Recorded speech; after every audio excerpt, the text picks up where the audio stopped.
Salut à tous, ces deux petites lettres, pH, on les croise absolument partout, non? Sur les bouteilles d'eau, les savons, les shampoings. Mais au fond, qu'est-ce que ça signifie vraiment? Eh bien, c'est exactement la question à laquelle on va répondre aujourd'hui. Regardez, l'exemple le plus simple, c'est la bouteille d'eau minérale. On a tous ça chez nous. Et sur l'étiquette, juste là, hop, on voit cette mention pH. On la voit passer, on la lit machinalement, mais est-ce qu'on s'est déjà arrêté 2 secondes pour se demander ce que ça cache? Parce que oui, derrière ce simple détail, il y a toute une science. Alors voilà, la question est simple. Que signifie pH? Et pourquoi est-ce si important que ce soit indiqué partout? C'est parti, on décortique ça ensemble. Alors, pour commencer, voyons un peu le pH dans la vie de tous les jours. Et non, ce n'est pas du tout un truc de chimiste en blouse blanche, loin de là. C'est en fait une mesure super simple, mais qui nous dit plein de choses sur le citron qu'on presse dans notre thé, le savon avec lequel on se lave, ou tout simplement l'eau du robinet. Bon, rentrons dans le vif du sujet. Le pH, ça veut dire potentiel hydrogène.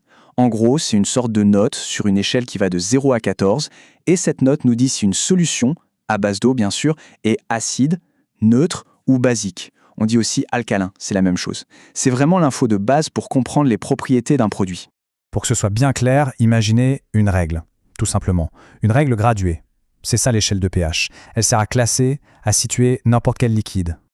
Et la voilà, cette fameuse échelle. C'est assez visuel. Tout ce qui est en dessous de 7, on est dans le monde des acides. Pensez au jus de citron, son pH est autour de 2, c'est bien acide. Pile au milieu, on a le chiffre 7. Ça, c'est le point de référence, la neutralité parfaite, comme l'eau pure. Et au-dessus de 7, on bascule dans le camp des bases, ou des produits alcalins. L'eau de Javel, par exemple, est une base forte, avec un pH qui monte à 11, voire plus.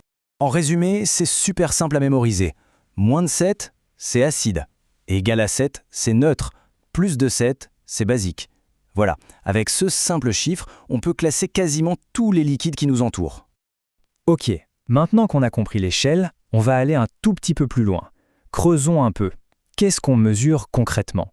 Au niveau microscopique, qu'est-ce qui fait qu'un liquide est acide ou basique? Eh bien, tout est une histoire d'équilibre. C'est un peu comme une bataille entre deux équipes, dans l'eau.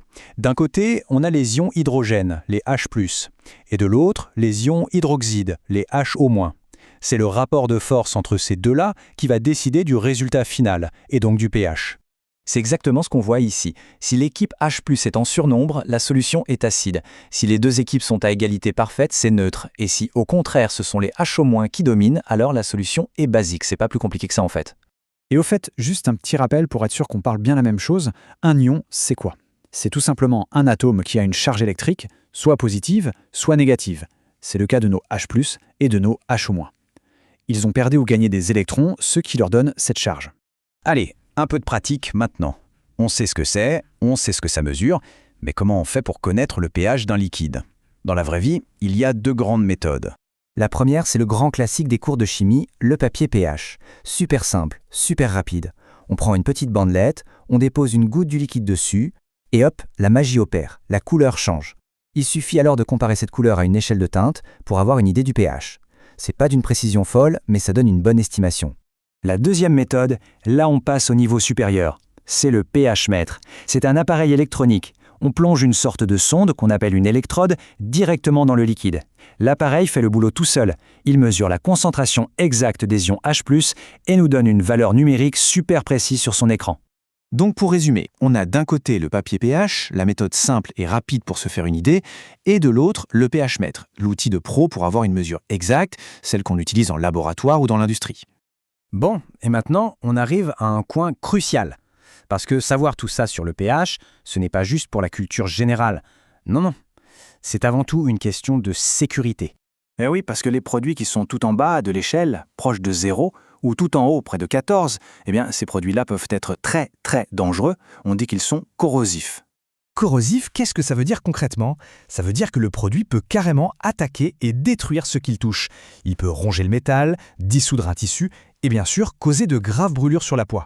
C'est pour cette raison qu'avec ce genre de produit, la sécurité, c'est la priorité numéro 1. On ne rigole pas avec ça. Il faut impérativement des lunettes de protection, une blouse, des gants et travailler dans un endroit bien aéré. C'est le minimum syndical pour éviter un accident grave. Et voilà, le tour est joué. Le pH n'a plus de secret. Ce ne sont plus juste 2 lettres un peu abstraites sur une étiquette, mais bien la mesure d'un équilibre invisible, une danse entre des ions. Alors la prochaine fois qu'on lira pH sur un produit, on saura exactement ce qui se cache derrière. Et ça amène une dernière petite question pour la route. Maintenant qu'on sait tout ça, est-ce que notre regard sur ces étiquettes va changer ?